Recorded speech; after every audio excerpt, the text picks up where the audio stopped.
আজকে আলু দিয়ে রৌ মাছের ঝোল করব। প্রথমে মাছগুলো ভেজে নিয়েছিলাম। ওই কড়াইতে তেল ছিল, তেলের মধ্যে আমি মেথি ফোড়ন দিয়েছি।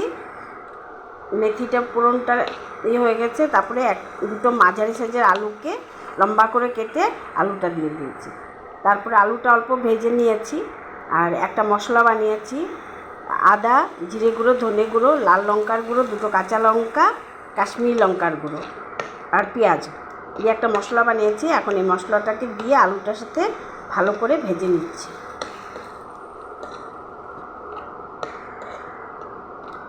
আর আগের থেকে মাছগুলোকে লবণ হলুদ ভালো করে ধুয়ে লবণ হলুদ মেখে ভেজে রেখেছি।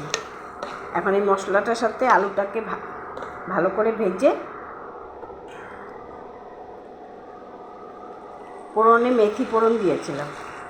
আর আদা, জিরে গুঁড়ো, ধনে গুঁড়ো, কাশ্মীরি লঙ্কার গুঁড়ো, লাল লঙ্কার গুঁড়ো দিয়েছিলাম, দিয়ে মশলা একটা পেস্ট বানিয়েছিলাম। এখন কটা টমেটো দিয়ে দিই।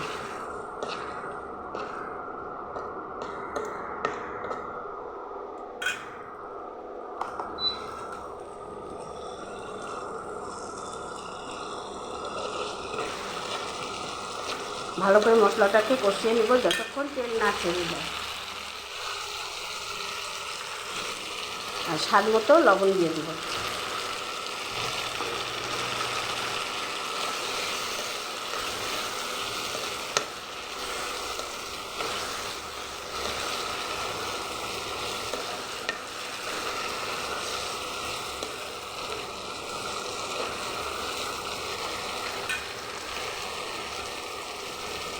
আর আলুগুলোকে আমি আগের থেকে সিদ্ধ করে রেখেছিলাম।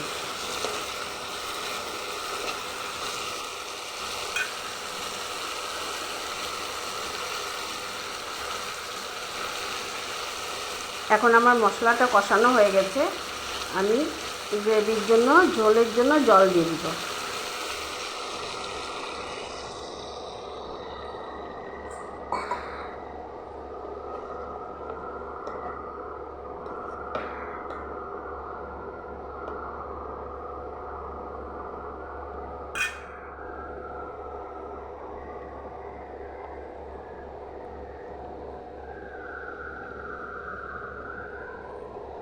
একটু ঢেকে দিব, ঝোলটা যেন ফুটে ওঠে।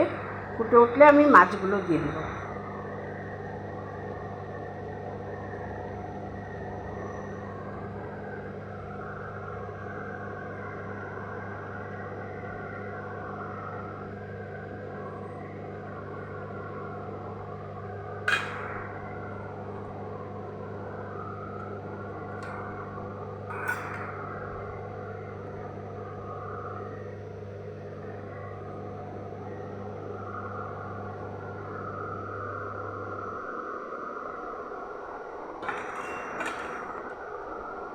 আমার ঝোলটা ফুটে এসেছে, এখন আমি মাছগুলো দিয়ে দেব।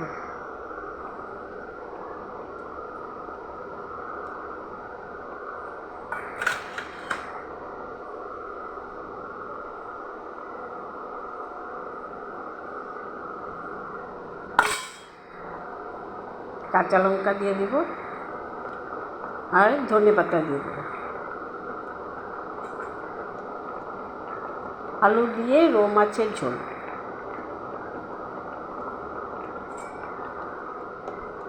মেথি ফোড়নে মেথি দিয়েছিলাম। আর আদা, পেঁয়াজ, ধনে গুঁড়ো, জিরে গুঁড়ো, কাশ্মীরি লঙ্কার গুঁড়ো, লাল লঙ্কার গুঁড়ো আর কাঁচা লঙ্কা একসঙ্গে পেস্ট করে দিয়ে দিয়েছিলাম। আর টমেটো দিয়েছি, আর দুটো আলু, মাঝারি সাইজের দুটো আলু দিয়েছি। এখন মশলাটা কষিয়ে ভালো করে কষিয়ে নিয়েছি। এখন ঝোল দিয়ে তারপরে মাছগুলোকে দিয়ে দিলাম। এখন ধনেপাতা দিয়ে দিয়েছি। এখন ফুটে আসলে আমি নামিয়ে নেব।